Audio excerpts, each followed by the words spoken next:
Good evening, folks. Welcome to this webinar. I'm Gordon Porter, the Director of Inclusive Education Canada. And before I introduce the webinar itself and make a few announcements, I want to ask Mark Mushler, who's our communications man here, to give us some instructions for you so you can participate in the discussion as we go along. Mark? Hi there, everybody. Thank you so much for joining us tonight. I've just got a couple of housekeeping kind of notices for everybody. So just a heads up that this is going to be recorded. So this will be made available after the webinar too, in case you have to drop out for any reason. There'll be a recording of this that we will email everybody who attended. If you would like to participate in, we don't have a chat option, but we do have a Q&A function. So if you have any questions for any of our panelists, please feel free to send us a question through the Q&A function found in the menu in Zoom. And if you have any technical issues or you have any specific questions that you'd like me to address about so you're having an issue with accessing something, just use the raise hand function that you see in the menu as well, and I will just send you a private message. But other than that, I hope you enjoy our webinar tonight. Okay, thanks. Oh, right. Also, one more thing I should mention too. So we do have another webinar that's scheduled for a couple weeks from now. I'm just going to bring up the poster here quickly. So we will be hosting a panel on December 9th at the exact same time on a Wednesday. It's about, it'll be a panel with parents who are currently going through the education process with a child with a disability or have experience with that. And more information about the registration and everything will be available soon, but we'll be sure to send out this flyer as well as the registration info after the webinar tonight. Yeah, let me just elaborate there a little, Mark. So this session is going to focus on the experience of parents with inclusion and the pandemic. And our moderator is Jess Whitley, who's at the University of Ottawa. And she's been doing some research with parents, and we'll share what she's found, and we'll have 3 parents who will participate as well. So they'll talk about their personal experiences. And thank you, Mark, you can take that down. And tonight, the panel we have is going to focus on a more systemic basis of inclusion, and in particular, the question around inclusion in the province of Ontario. And I want to just introduce the topic a little bit before introducing our panelists. The Inclusive Education Canada is a national effort to promote inclusive education all across Canada. And we have associates in every part of the country. And 3 of them are on our panel tonight. And I want to, by the way, just recognize that one of our associates, Zaina Luftia of the University of Manitoba, is retiring this year. And I know many people who are probably on this session would know Zaina and know about her work, and we want to wish her well as she moves into retirement. Congratulations, Zaina. And please do check our website, our Facebook page, and our Twitter account to keep up with what we're doing in Inclusive Education Canada. Now, tonight's webinar is titled, Will Ontario Schools Ever Be Inclusive? And the title is not meant to be terribly cynical, although it can sound that way. We wanted to grab your attention so you'd tune in. But the fact is, I'm just going to read the description. Canada's known globally as a leader in the development of inclusive education in public school systems. But is that the case in Canada's most populous and one of its wealthiest provinces? Despite positive examples in a few individual schools and school districts, many families continue to report significant obstacles for their children to be included. This session will focus on why is this the case? And our panel will look at this from a number of perspectives: legislation, policy, leadership, school and classroom practices, teacher training, collaboration with parents and families, and more. So that's what we're hoping to do tonight. And I want to now introduce our panel. First, and I'll ask each one to just raise their hand if they would when I call out their name. Diane Richler is our moderator. Diane lives in Toronto. She's a former Executive Vice President of the Canadian Association for Community Living, now known as Inclusion Canada. She's a past president of Inclusion International and is a global leader in promoting inclusive education around the world at this time. She's chair of Inclusion International's Catalyst on Inclusive Education, and you can find their website by Googling that. And she's been a speaker and she's been a consultant in many countries around the world over the last number of years.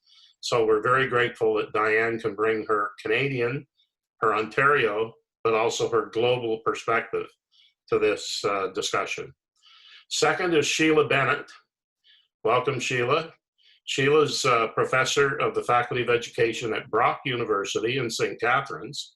Her focus of research is special education policy, brain injury, and inclusion for students with diverse needs. And she co-authored a book called Special Education in Ontario Schools. So she certainly is well-versed in the history and the status of special education in the province of Ontario. Third is Kimberly Gavin. Welcome, Kimberly. Kimberly is the Executive Director of the Association for Community Involvement in Brockville, Ontario. She's formerly the Director of Community Development and for Community Living Ontario, and has been active in supporting inclusion with individual families and parent associations throughout Ontario. And finally, not least, but finally, Robert Lutanzio. And welcome, Rob. Rob is the Executive Director of the Arch Disability Law Center in Toronto. He's lectured and written on diverse policy, including equality, human rights law, administrative law, education law, and has supported a number of families and legal action on education issues with schools in Ontario. So you can see that our panel brings a variation in their perspective and different experiences to this discussion. Once the panel has, each member of the panel will have a brief statement to begin. They'll have a dialogue among themselves, and then Diane will open up the discussion to dealing with questions that you can pose during the course of the panel. And there's a Q&A section at the bottom of your screen, and you can insert questions there as you go, and all the members of the panel will be able to see them, and Diane will direct response to the questions as the session goes ahead. So with that, I'm going to turn things over to Diane Richler, and we look forward to an interesting and informative discussion. Diane? Thanks a lot, Gordon, and welcome everybody. Glad to see that so many people were willing to spend some time on a drizzly evening in Toronto. I'm not sure what's happening in the rest of the province, but glad that you could all be with us. I think it was very inspired of Gordon to choose panelists tonight who come from diverse perspectives to think about the question about, you know, whether Ontario schools will ever be inclusive. I've been involved peripherally and sometimes more actively in trying to support the promotion of inclusive education in Ontario since the early 70s. And it sometimes gets a bit frustrating. But I think we have some really interesting perspectives tonight that can help us not just answer, will Ontario schools ever be inclusive, but how we can help make them inclusive. And I guess before I ask everyone to make their sort of opening pitch about what you think the major issues are that need to be addressed, I thought it might be helpful, in addition to Gordon's introduction, to just give us a couple of sentences about what made you become an advocate for inclusive education. And Sheila, I'm going to turn to you first. Thank you. Actually, I've had a lot of time to reflect on that. I had to give a talk last year in Vancouver and then write a paper from it. And it really plumbed the depths of where my thinking and my belief system came from. And I think for me, it harkens back to growing up in a very small rural community in Newfoundland that had a 2-room school with 6 grades, and there was no other place for children to go. So every member of our community went to that school. And as we proceeded on through elementary and high school, all the way until we left our community, all the children that were in that community attended school together. And so my early experiences as a student in school, I think really just set a foundation for a belief system that didn't even understand that somebody wouldn't be part of the community and wouldn't be able to come.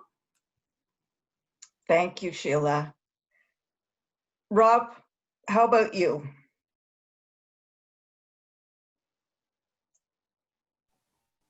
Thank you, Diane. Well, I'm not sure how far back to go, but certainly prior to becoming a lawyer, I worked in various communities and worked in various initiatives to promote inclusion. And I think it's witnessing segregation and witnessing some of the horror stories that perhaps shaped some of my thinking. And one of the things that stand out in terms of, when I think back at some of those more difficult experiences and difficult observations, there was a very progressive, very, very brave decision out of the Court of Appeal of Ontario. And at the time, I was actually not living in Ontario, and it almost became a beacon. And that was the case of Eaton and Brant County at the Court of Appeal, and Justice Arbour at the time wrote a decision that really called for the Supreme Court decision, just to clarify. Not the Supreme Court, and I'm getting there because I think we forget. We think about the Supreme Court of Canada decision, and certainly as lawyers, we think about what the highest court in the land, says about a particular issue. But in terms of my own motivation, that to me signaled that there was some hope, and there was a way to do this, and there was a way for law to advance equality when we think about education, and education being so critical for inclusion when we think about inclusion in our society. And I think that certainly, in those experiences were certainly the motivation for me to become a lawyer and practice in human rights and education. Thank you. Kimberly? Hi, Diane. For me, I'm not sure it was one particular thing, but one thing that really stands out in my mind is that when I started working within the community living movement, I met a woman who has become one of my closest friends. She's the keeper of my secrets. She knows all of my, we're just so enmeshed in each other's lives, and we're really great friends. And in getting to know her, I found out that she and I went to the same high school for the same years. She actually went for 2 years longer than I did, but for 5 years we were in the same building together, and I never saw her. I never got to know her. And since she's one of my dearest friends now, I feel like I got robbed a little bit of not having the opportunity to know her in high school and to have our friendship blossom so much earlier than it did.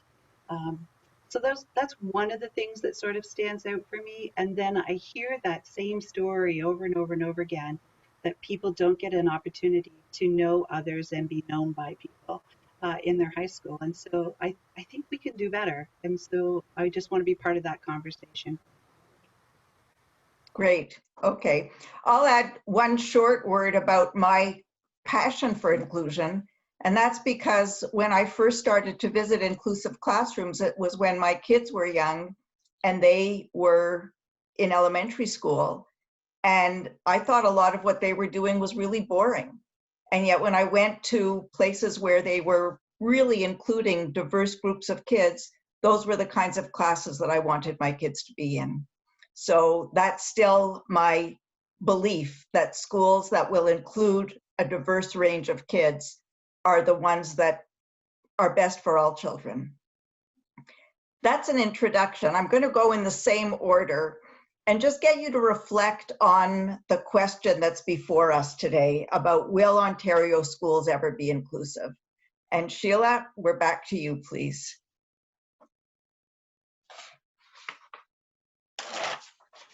You know, Diana, I used to be a Walsh, and then I became a Bennett when I got married, and I'm very aware of alphabetical advantage, and normally it works in my favor, but I'm not sure that B for Bennett is working out for me tonight, but I'm happy to engage nonetheless. When I saw the original question, will Ontario schools ever be inclusive? My answer is they already are, just not all of them. So we have this very peculiar situation in the province of Ontario where we have, in some pockets, exemplary inclusive practice. And then in the same city, we have a different school board who has a model that's based on this sort of antiquated notion of separating out and transporting people. And what is difficult to understand in a province like Ontario is that we have living in time proof that schools don't implode, or that teachers don't quit, or that everything runs amok if you run an inclusive model. But for some reason, we still have, well, I have some theories about the reason, which we probably will talk about. We still have entire systems that run on a model that 30, 40 years ago was probably seen as progressive. We've just failed to examine that as we go year to year and do the same practices, that we are now in those types of schools long overdue for a mind shift and a practice shift. And if I will say something from my perspective in terms of being in a faculty of education, I don't believe, or I have no evidence to suggest, that the young people that we're graduating out as beginning teachers hold the same segregationist mindset that seems to be represented into the system, at least parts of the system, that we send them out into. So I would argue that we do have inclusive education in Ontario. We just don't have it in lots of places. We don't have it everywhere. Thank you. Kimberly. I thought I was going to get to go after Rob. Oh, well, just, keep everybody on their toes. You don't have to pay attention. So when I saw the question, Sheila, that's an interesting way to start, is when you saw the question, what struck you? Because my reaction was, God, I hope so. I just really hope so. Because the work that I do currently is to accompany families. And I spend a lot of time with families who feel like they're in a battle. And I don't think it has to be a battle. I think the resources are there, the opportunity is there, the will is there, and we just have to build more collaborative, more effective relationships that help us move forward. So, I'm the optimist about this. I just really think that it's possible. We can do it. Thanks. Rob, over to you. Thank you, Diane. Yeah, in reflecting, I mean, I think about, and to Sheila's point about, how we do have some schools and some school boards, and it makes me think about how fluid this really is, and what is inclusion. And inclusion really is a process. It's a process to really make some significant systemic reforms. And those reforms come in very different ways. They include law, policy, but also attitudes and culture and leadership. And so it's this ever-changing commitment, or this ever-changing process that requires ongoing commitment. It's not bricks and mortar. And it makes me think about, in the 90s when I was working, not in law, but in these various kind of contexts, including in education. And when I started as a lawyer, a lot of the energy and effort was all about, what do you mean by inclusion? And does it mean this or does it mean that? And I think, when I think about the question, will it ever be? I think the answer, it needs to be, because we're not where we were 10, 15 years ago. We now have an evolution of human rights law, for example, but we also have more data, we have more research. But what I really like to focus on is we also have ratified the Convention on the Rights of Persons with Disabilities. So Canada is actually obligated to get there. So we need to make sure that we achieve inclusion in our schools. And that's because we've actually ratified the convention that sets that out. So we have a blueprint now, and we just have to figure out how to actually make that real for students with disabilities. Thanks. You know, Sheila, listening to you and the fact that you see many positive examples around the province makes me wonder about something. I remember the very early days when there were a couple of classes in Toronto. The first ones were private, and then there were a couple of examples in some public systems. We used to talk about using smoke and mirrors to create a sense that there was a lot more going on. I mean, if anybody had really come to see what was happening, you might have 2 or 3 kids in a class of 20, and we made it sound as if Canada was just exploding with inclusion. You know, every kid's story was a wonderful story. We could make a movie about any of them, and the classroom was fabulous, and all the other kids were doing great. But it really was smoke and mirrors, because there was very little going on. We made it sound fantastic.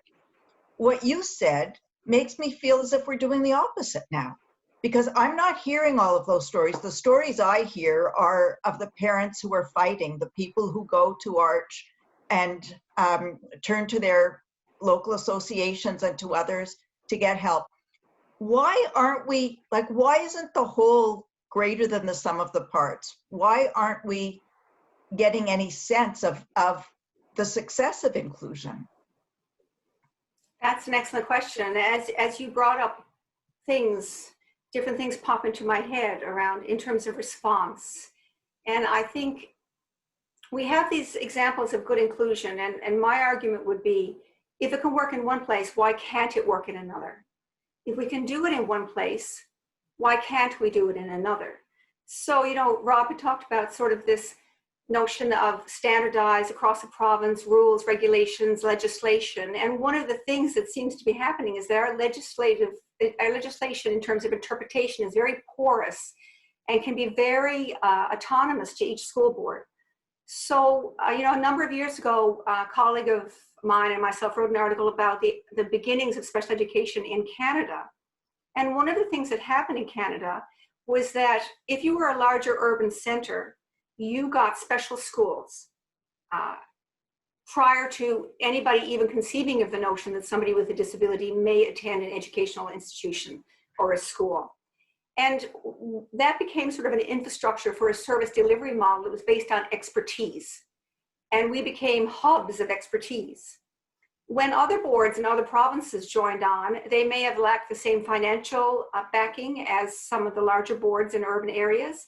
They might have lacked the credentialing of educators. There were a number of factors that made them start from scratch. But weirdly, as we have evolved as a province, the ones that started from scratch, the ones that started sort of midstream, were able to be more adaptive and become more inclusive. I wouldn't say this is exact for every board, but as a general premise, we sort of look through the notion that the larger boards that have gotten established with that notion of expertise, the testing, the placing, the putting, that old medical model, they are now the ones that are lagging behind and having a very difficult time trying to shift that infrastructure.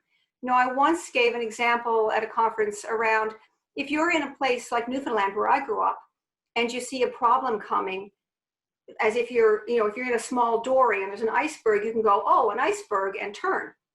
But if you're in a machine that's as huge as the Titanic and it's just got all of this momentum behind it, you might be able to see it, but shifting that system is very difficult. And I have talked to a fair number of school board administrators, in particular, principals who are desperate to be more inclusive, superintendents who are desperate to be more inclusive. But the system itself and the way in which the hierarchy is set up stands in the way of sort of change across the system. I think that you're absolutely right. No, I know you're right when you say we have pockets of absolutely horrific practice that are happening in this province, and we are teaching things to children that they don't need to learn and denying them opportunities to learn things that they should be learning around art and math and science. We're still, in 1997, around 50% of children with developmental disabilities were in self-contained classes. 20 years later, and these are the Ministry of Ontario's own data, 20 years later, about 50% of students with developmental disabilities are still in self-contained classes. So I'm not sure what the catalyst is, but I can guarantee you that we are very far behind in those boards that are unwilling to examine their practice and move forward. So Rob, I mean, you talked about international law, the Convention on the Rights of Persons with Disabilities, which Canada ratified. How, why doesn't the provincial government feel any responsibility for complying with the convention? And are there legal means to use the convention in order to bring about change? That is a series of great questions, Diane. There are a number of ways of answering it. I think in terms of why Ontario feels, or quite frankly, why Canada feels that it is in line with its obligations as per Article 24 of the CRPD, I think that really comes down to there's a very big role here of perception. Back to the point that was made earlier about interpretation and perception, and when Canada generally when Canada ratifies a treaty, and certainly when Canada ratified this treaty, I think what really happened was Canada had decided that it was in line with what the CRPD set out in its articles, including the article on education. And so when we think about the international law and how that works, so we know that the legislation in Ontario is archaic. We know that it really hasn't adopted a human rights framework. And then we think about Article 24 and we think about the comment, and it's a very different approach. It's a human rights approach. It thinks about students with disabilities as rights holders. So to try to answer this in a very short way, there are two ways that that we can try to use the CRPD in technical ways. So we've acceded to what is called the optional protocol, which is part of the CRPD that actually allows for two very particular processes. One is where someone has a case or some litigation that goes through and exhausts all of the domestic remedies and then goes to the United Nations CRPD committee. And then the other is what is called an inquiry, which is essentially more of a systemic complaint where the UN Committee on the Rights of Persons with Disabilities would investigate the issue. And there was actually an inquiry on inclusive education done in Spain, and that took I think about I can't remember, about 3 years, and some recommendations were made on that inquiry. So there are those kind of processes, and I realize I'm going on for a little bit, but the other aspects of the CRPD is that, aside from those formal processes, there are some real ways that the CRPD could advance what we're trying to advance here from a disability rights perspective.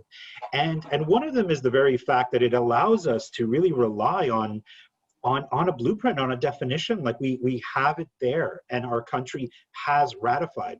That has weight. That means that there is an obligation there, even though it is not in our domestic law. There is plenty of argument that that you cannot take that lightly, right? So there are ways of using. But what does that mean practically? I mean, people are online now. They're listening to you. Tomorrow they want to make a difference. What are they supposed to do? So in a, I'll let and you this may answer, be- and then I'm going to see what Kimberly thinks.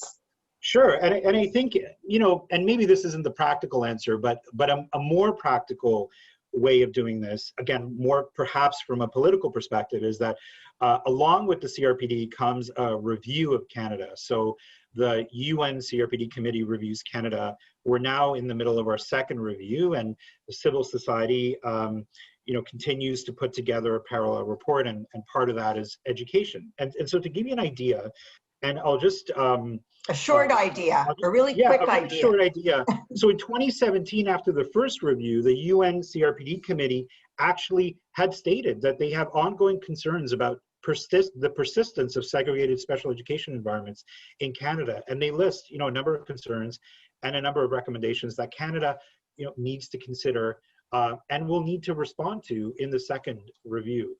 So a lot there, crash course in international law. So I apologize to just throw that out there, but thanks so much for getting me into that. I think that was great. Thanks, Diane. So Kimberly, you know, there is a law. My guess is that maybe this is being presumptuous and too negative, that not all staff within the Ministry of Education in Ontario could actually tell you what the international law says that Ontario is supposed to uphold. But what do you think people in the community can do to raise awareness about what should be state obligations under an international treaty that Canada took a long time to ratify? I mean, it was carefully considered. Mm-hmm. So what can we do? So I think all of the law and the legislation that's in place is all really helpful. But I really get back to the fact that I think a lot of this is relational. This is about relationships that you have with people. And this is about us figuring out what are underlying negative and limiting assumptions that we hold about people who have disabilities and their capacity to participate and contribute and compete in our communities and to be active contributing citizens. Because I think if we all start at the place that we all have a gift and something to contribute to our communities, and we're going to help you figure out what that is and how you're going to share that with the rest of us, that starting place is really different. And if you can start to think about a person and where they want to be, where they're meant to be, where they're called to be, the contribution that they're going to make to society, and you're thinking about that 10 and 15 years down the road, and that's the starting point of the conversation, you'll offer people different things. You'll have high expectations. You'll look at all kinds of really unique opportunities. You'll explore, you'll do some life tasting. You'll work together around the student's best interest. So, you know, it's like I said, it's great to have the law. It's important, and it gives us the background that we need and the backing that we need. But it really is about helping people to be really present and part of their community and not just in the building. And that happens through your academics. It happens by being in the school. It happens by being in the school community, part of the fabric of the school community, and happens in all different ways. So I find that when you're working with families and educators, you get into this really quick us and them kind of battle back and forth, when it's really we're all in it for that student. And if we can just be really working on our collaborative kind of tone and approach, that we'll be better off. But there's this constant push and pull, us and them, and I just think we can do better than that. So I think it's interesting that you know, Sheila in her first comments talked about growing up in a place where everyone was part of the community. So, you know, the community didn't have enough resources to have a special school or to send children away. And in a sense, you know, a lot of Rob's experiences also came from knowing individuals. And Kimberly, one of your comments, which I think is really striking, is that you resent not having known a lot of individuals when you were growing up. So, it made me think, I don't know how many of you read the Globe and Mail every day, but if you get a hard copy of the Globe and Mail, every single day at the bottom of the front page is a statement about the two Michaels who are being held in China by the Chinese government, the Canadians who have not come home. And I think it's really amazing that the Globe has personalized the issue in a way that, anybody, before you turn away from page one, you have to think about these two people who are being deprived of your liberty. My sense is that most people in Ontario are not at all aware of that 50% of the students who are not part of the community. They see the people who are there, and some of the people who are there, some of the kids who are there are kids with disabilities, but the kids who aren't there, who are in the special schools and the special classes, are completely invisible. So I think, that's a problem. But I'm curious to, Sheila, thinking about your comment where, you're optimistic about the students that you're graduating, and, I think who are graduating from other universities in Ontario, who are young, idealistic people who believe in inclusion, who are ready to try to make it work, and they're running into senior people in their systems who are really keeping things down. That may be an overstatement judging by the shake of your head, but do we have to wait for everybody who's currently in senior positions to retire? Or are the people who are going into the system, are they going to lose their idealism by what they are forced to deal with in the system? How do you feel about how we can capture the positive elements, that the idealism of those young graduating teachers, and make them advocates for changing their systems? Such a good question. So first of all, shout out to all of us middle-aged people who are also inclusionists, just so that we don't, compartmentalize. It's interesting because a number of years ago, I had a project where we brought students to Europe to look at inclusion, and the students came here, and one of the young women was asked about inclusion, and she said, I don't know what it is. And when we drilled down, she had been in a school system that was 100% inclusive. She didn't know that something else existed. So her reality was shaped by that.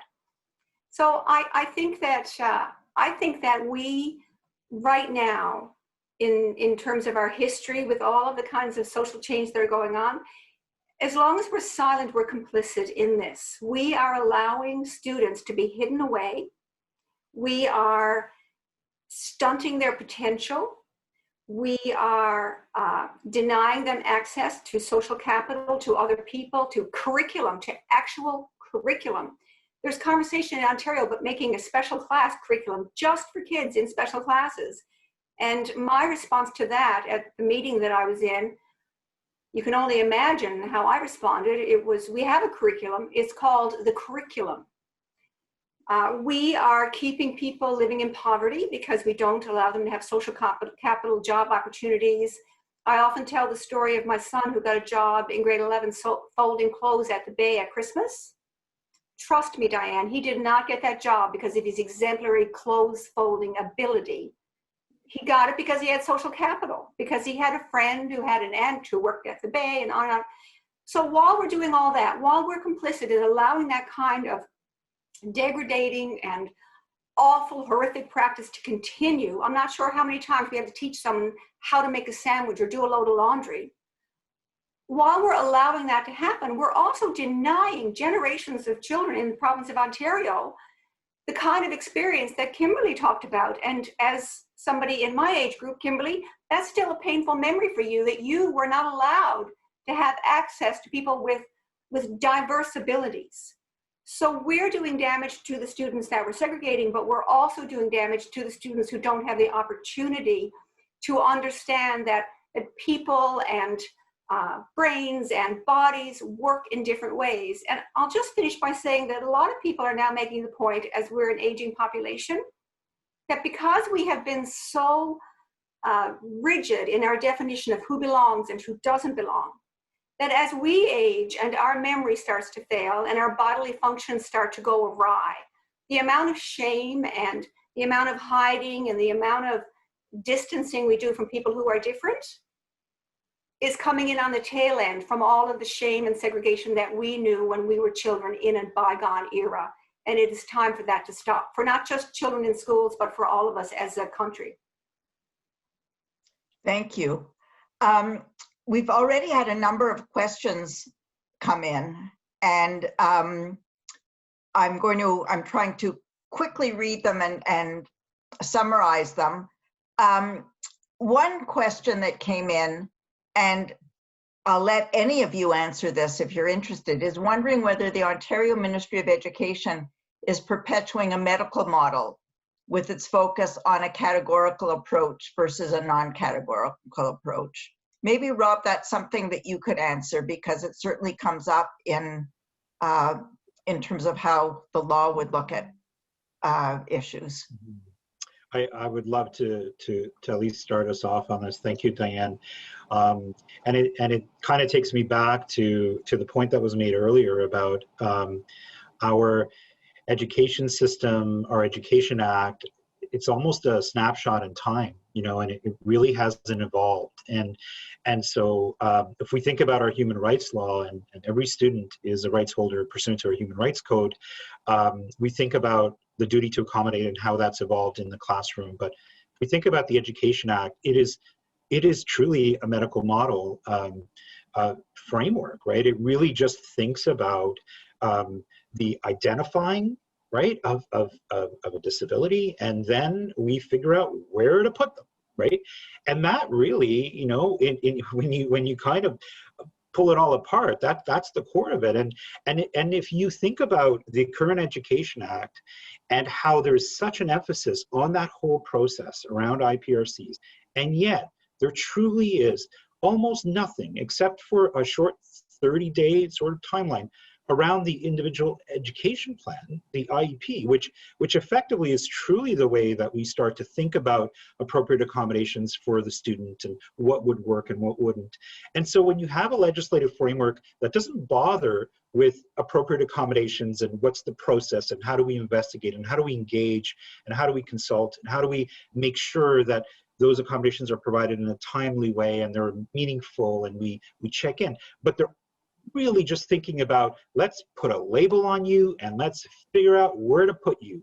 That is really the crux of the problem from a legislative perspective, is you know, and there isn't really a way to reconcile that when we think about how our human rights understanding of education, both from international law and human rights law, you know, it just doesn't reconcile with where the Act is currently. Thanks. Kimberly, there's a comment that came through addressed specifically to you, saying that your comments were beautiful, but also wondering about how to get adults who work on the front lines to shift their thinking, and especially for those who have invisible disabilities. Great question, and not an easy answer. Just before I jump to that, Rob, when you were talking, I couldn't help but think about the students that I know who have a disability and react to being part of that class or having to go to that school because I'm going to be one of them. And that whole personal identification that happens, you know, like what are we doing and damaging young people by saying you are your disability? Like, so you get to figure out who you are in school by your interactions with your peers. They help you figure out who you are. And if your peers are just from that particular group, based on disability, like I just think that that's so limiting for people.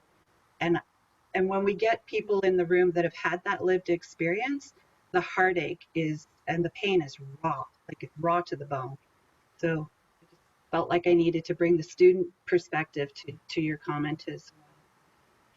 Getting people to shift, I honestly think the way that I do that is to not talk about disability, but to be talking about the contributions of a person and the essence of the person.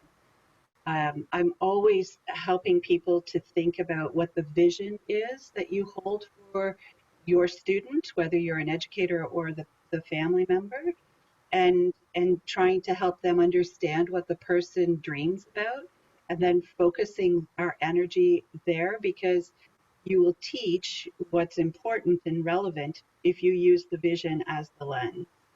And it's about changing mindset. It's getting out of the conversation that's so much about disability. Like I encourage parents, don't ever introduce your child referencing their disability. Why do you need to? You know, like introduce your son or your daughter from their gifts and their talents and the things that they love to do, and as a student, and not as somebody who is X, Y, and Z. I just really think that the way you get people to change their mind is to help them enter into space of relationship with people and call it out when it's, be kind, but call it out when people have those limiting negative assumptions about the capacity of people with disabilities, because much of it is unconscious, and people would be quite surprised at what we have unconsciously in terms of our assumptions about people. So. Thanks, Kimberly. I'm going to read out a question that came in, and I'm going to expand on it with a personal concern. Someone's written in that she's zooming in from the traditional territory of Anishinaabe and Haudenosaunee people, which I'm really happy about, with thanks to Kimberly for highlighting the importance of kids knowing each other and being known. But the question to all of you was to see this conversation include private and independent schools as well as public schools, not as an either or, but as a both and situation. And the comment is that Canadian families are choosing both public and private schools more than ever, and would like to see Ontario schools working together. I'm going to add a concern of my own and maybe get whoever would like to respond to that. In Toronto, which has a lot of the challenges that Sheila outlined at the beginning in terms of having been one of those places where expertise was supposed to be, paramount. During COVID, I think that a lot of families with the economic means are pulling their kids out of the public systems. And I see that as a threat to public education if those kids don't go back when the pandemic is more under control. So I'm just wondering if any of you would like to comment on the issue of public and private and opportunities to work together, and the impact of COVID on learners with disabilities that you're seeing, and whether, many of the international agencies are trying to say that after COVID we can build back better.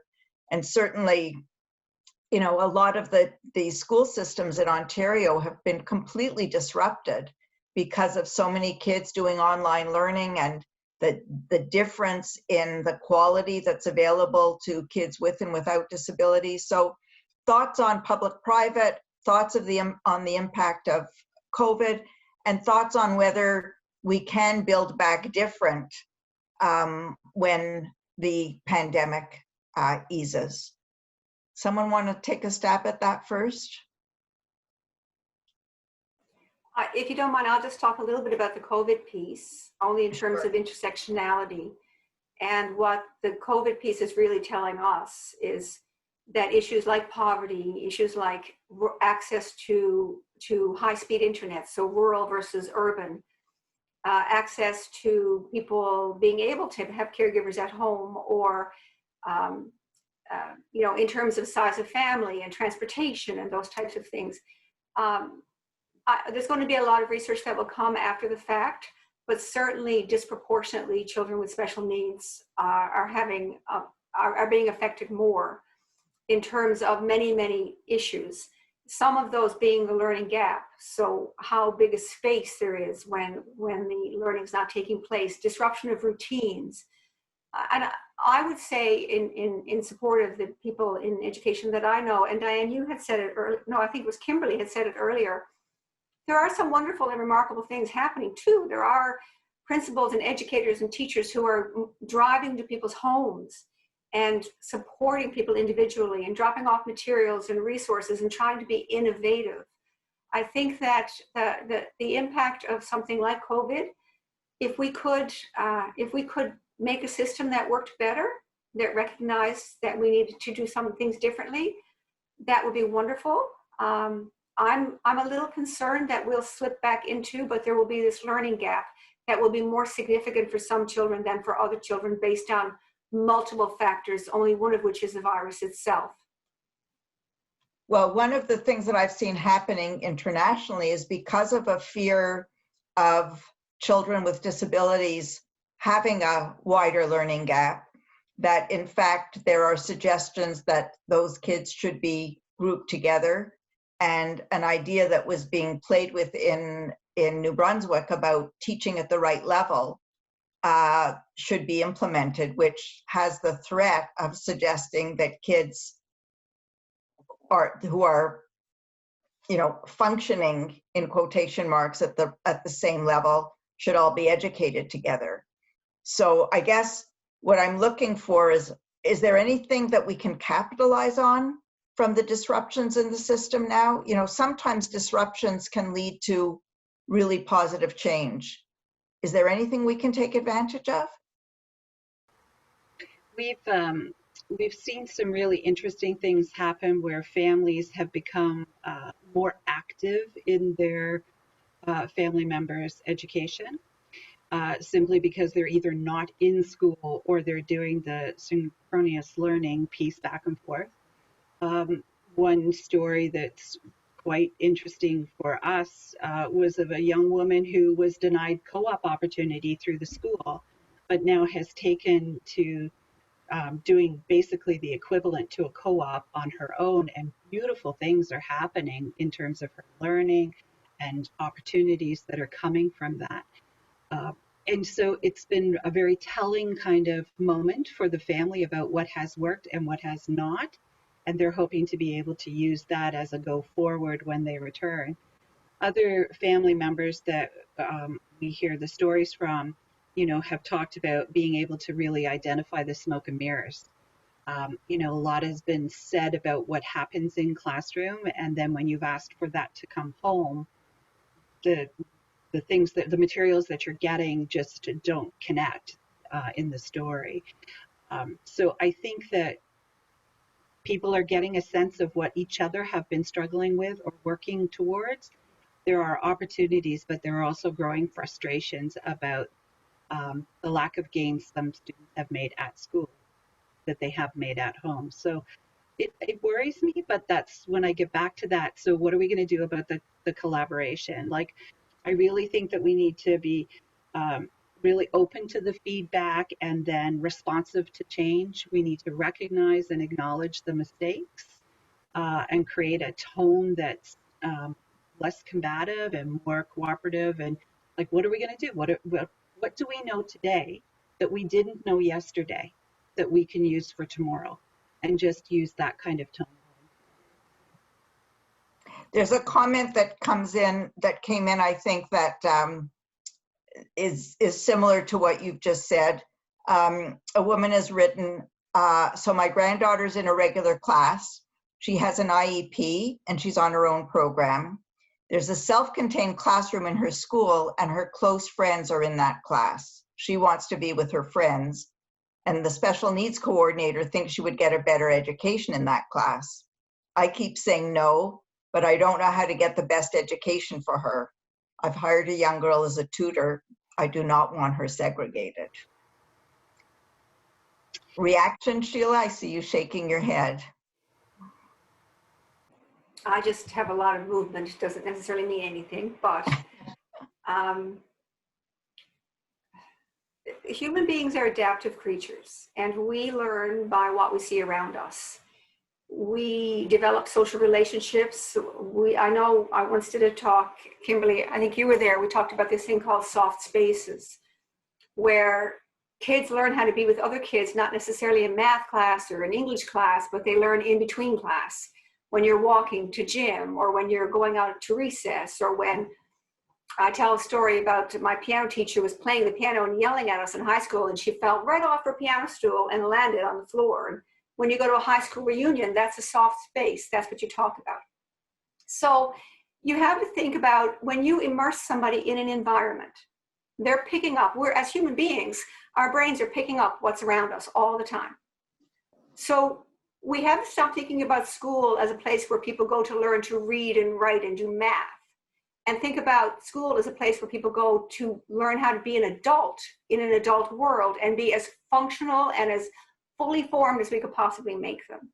So I would never, I'm never going to speak for an individual in an individual situation, but I would say it would be the antithesis of anything that I would have seen in my experience or learned in my study to say that limiting the exposure of a child to such a small number of children every single day who lack a diverse profile of 30 kids or 300 kids in the school, and denying them access and opportunity to engage in that larger world, in and of itself is a way of stunting potential. Now, my question would be to say to the school, my daughter can't go in there. And I don't think this is the parent's role, but the question that's begged at this point is, my daughter can't go in, but why can't they come out? Like, why does this class exist in the first place? And what have those children done that denies them access? I'll tell you one story very quickly, because I know we're on a time frame. I worked with the school board in Ontario that decided, and they were a northern board, and they decided that they still segregated, they had special classes in some schools in larger urbanish areas. So they decided they would just disband the classes in those schools. So they didn't send kids back to their home school, but they sent them, if they were in grade 5, they sent them to grade 5. And if they were in grade 3, they sent them to grade 3. So they still bused them to the school, but they took the special ed teacher out of that class, and that person became a floater. A year later, I met the superintendent who I had talked to a year earlier. And she said to me that having done this for a year, having taken all those kids out of those special needs classes and putting them into the regular classrooms, that the teachers expressed one emotion over all others. And that emotion was shame. They were ashamed that they hadn't understood that those children could absolutely be part of their grade 5 class and had a lot to offer. What those teachers needed, and rightly so, and I would argue it for any teacher, they need support. They need to be able to have successes and failures. They need to be able to know that, you know, it's a diverse learning community, so what do you need? How can we help you? But the answer to that is not segregating kids. The answer is supporting those teachers and those professionals in classrooms to broaden it out. And when you do it, invariably teachers will report that it's meaningful to them and that they get it. As long as those spaces that are separate from the rest of us exist for people with disabilities, when you enter a place that's typical and normative, people will wonder, why are you here? Are you not supposed to be there? And that's a problem. So those classrooms, like, we hear the story of families all the time who are battling because they don't want their son or daughter in that class. But everybody else in the school looks at the student and says, but there's a class for you. It's just down there and you'll get everything special that you could want. People don't want special, they want regular and ordinary. And we can support people to have regular and ordinary. We're not looking for anything extraordinary, just typical, regular, ordinary, ups, downs, bumps, failures, and successes. So a complimentary comment came in from one of our participants about the situation of the girl who's in a regular class, questioning why her best friends are those in the special class. And is that because those are the only social opportunities she's exposed to? Well, and maybe her friends now, but who else is she able to be friends with as well? So you Right. don't have to take away, just add to. And who else do they have opportunities to be friends with as well? A recommendation from someone that the team here tonight needs to be on a task force to do a complete review of our special education model and funding in the Ministry of Education so that schools do not have to paint negative pictures of children in order to receive funding. Rob, can you comment on that, the whole issue of how parents are often forced to come up with the worst possible descriptions of their children in order to access support? Mm-hmm. And I can definitely think of throughout the years really difficult situations that parents were in. There have been funding programs in the past that were really notorious for that. And so if I come to this question from a human rights perspective, again, it's the need for, when we talk about systemic reform, we're really talking about like what we just talked about earlier, where those kind of questions to parents aren't asked, right? Those options aren't there. And so we're thinking about it completely differently. So that also includes funding models. And if we think about, from a human rights perspective, what we how we think about inclusive education, we're really thinking about how we are ensuring that every child, no matter what ability, no matter what other identity they may identify with, that's protected in human rights legislation, that they are accommodated based on their individualized needs, right? And so it really comes down to, what does it mean for that child to access education in a way that achieves the same level of quality, achieves it in a meaningful way, and is appropriate to them. And so, it really turns the question on its head. So rather than demonstrating, the various needs to get certain funding, it really is demonstrating what types of supports and what types of accommodations does that student need. And so if we had a model that really focused on ensuring that those appropriate accommodations was provided to those particular students, I think we're now getting closer to what we think about when we think about more of a human rights approach to inclusive education. Thanks, Rob.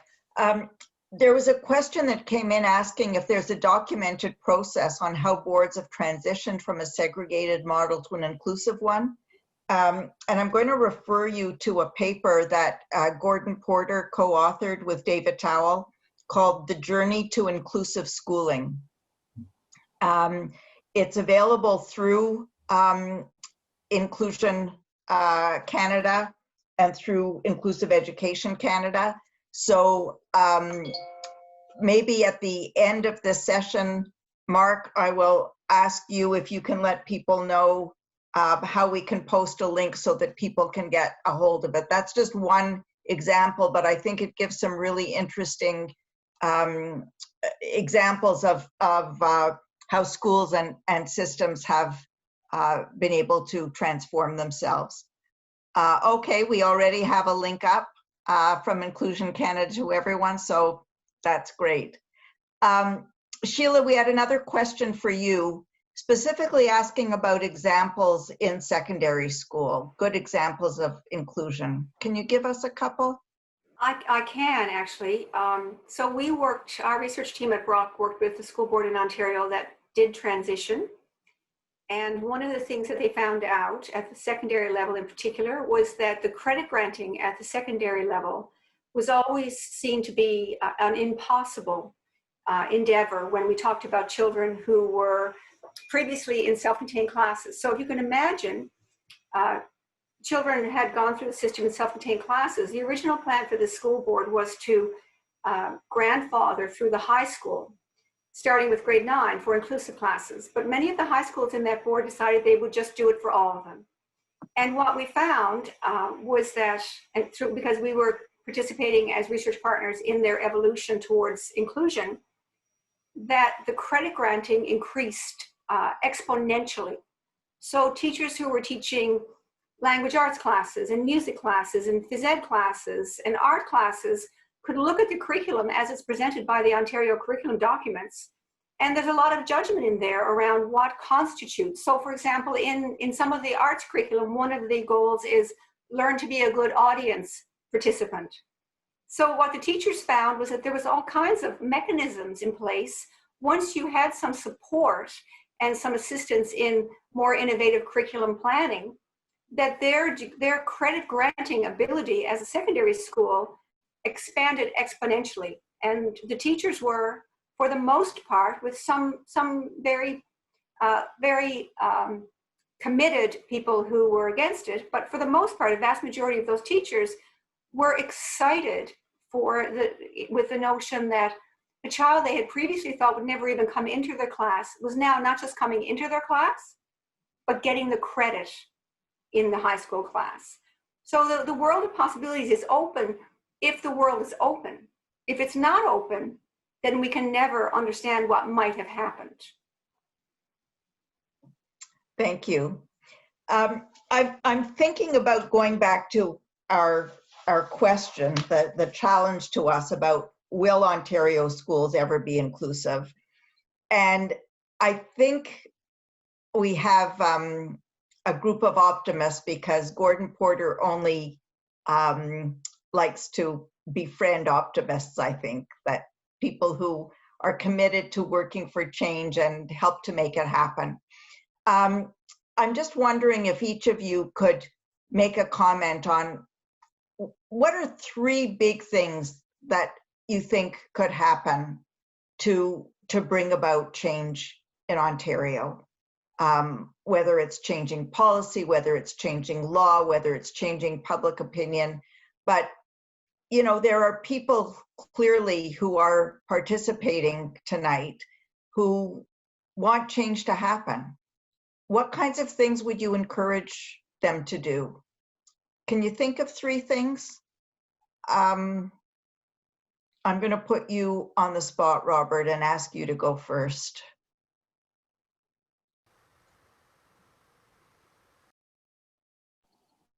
There we go. Thank you for that, Diane, for putting me on the spot. Well, 3 things. Well, I think, you know, I would start, I mean, based on the work that we do and based on, you know, the cases that we get, I mean, I think, you know, the really sort of critical piece around advocacy, you know, in sort of our children's education is really being, you know, being armed with information and with getting advice and doing that early and being prepared and thinking about, you know, your role as an advocate and that, you know, includes some things and not others. And so there is a lot of support. There's some capacity building. There are things that are out there, and perhaps we need more, you know, of those things. But there are ways for parents to be informed, to be prepared for meetings. For example, there are strategies that we can put into place,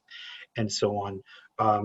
If we take that to the sort of next step on a more systemic level, I mean, certainly I've already talked about the need for some changes in the Education Act, but I think about, you know, I think about the pandemic, and I think about, you know, the incredible gaps, you know, in the and how it really shone a spotlight, you know, on and exacerbated, you know, the many problems that we've been talking about for so long.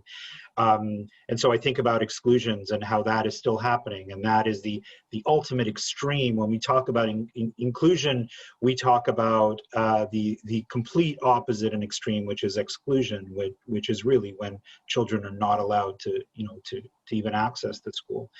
And it's certainly an ongoing concern with the pandemic, as it was prior to the pandemic. So we need some policy changes, we need regulatory changes, we need legislative changes.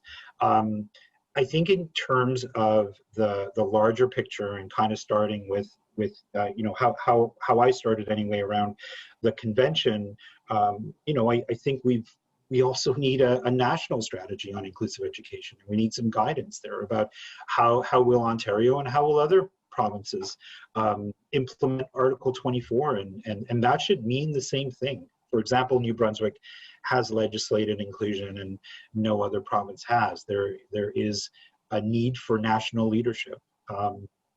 So I would kind of sum it up in those ways. And I think the one thing that I haven't stressed is the importance of leadership at the school level. And I think, anything that we can do to support our leaders at the school level and continue changing that culture, I think would be very important.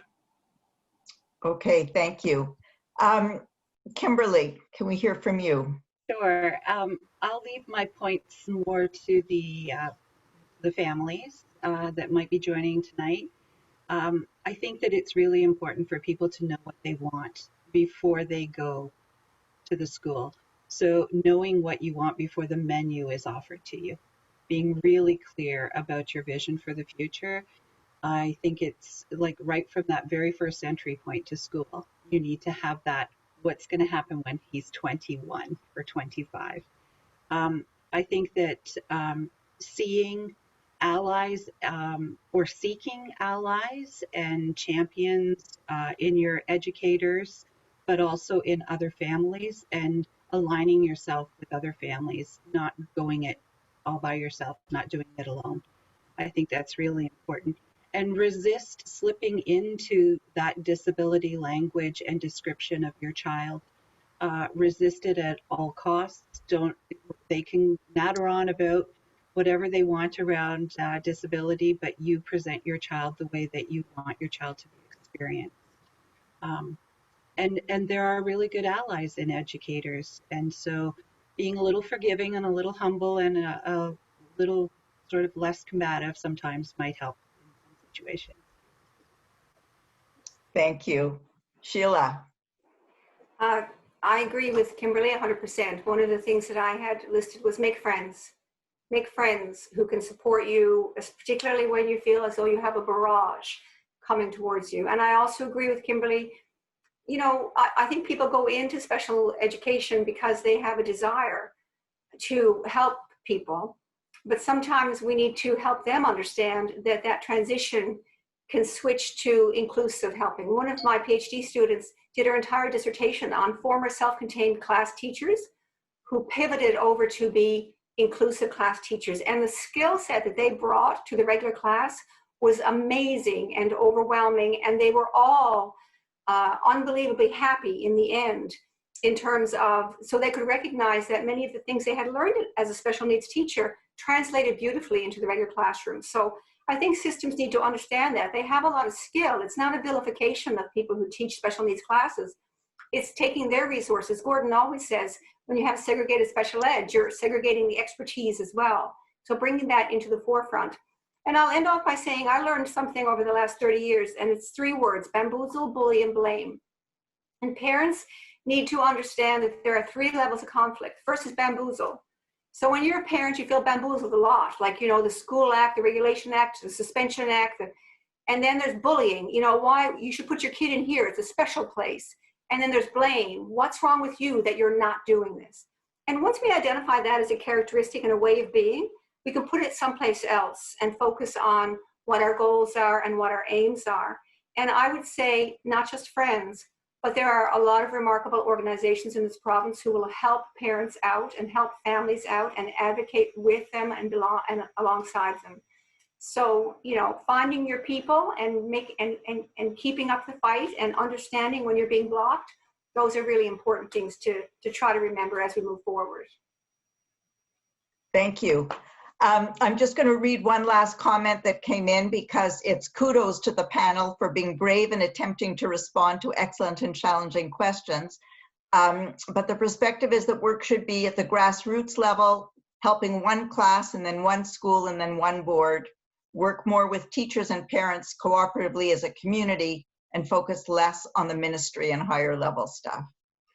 I'm going to close with one last reflection. Thinking back to my first comment, which is that my commitment to inclusive education came because I thought it was going to be best for my kids who didn't have disabilities. When my godson was identified as having a disability, it turned out that inclusion was best for him too. And when you look at places that are the most inclusive in the world, I would certainly put New Brunswick right up there. Portugal is another one. Their moves to inclusion started with a move to include kids with disabilities, but it became a move to include all learners. And in both those places, their final legislation and policies are not disability policies. They're policies to include everyone. The latest report to come out of UNESCO, they do an annual report called the Global Education Monitoring Report. The one issued in 2020 is called All Means All.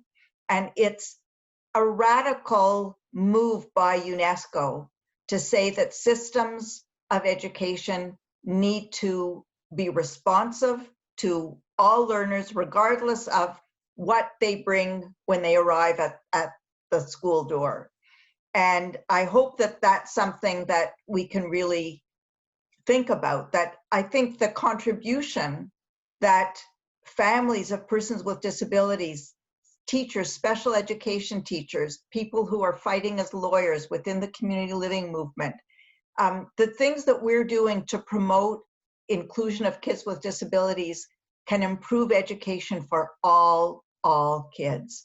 And I think we need to figure out a way to package that and sell it so that people can see that including kids with disabilities isn't something negative for school boards and for schools, but it's actually enriching and helps schools to become better for everyone.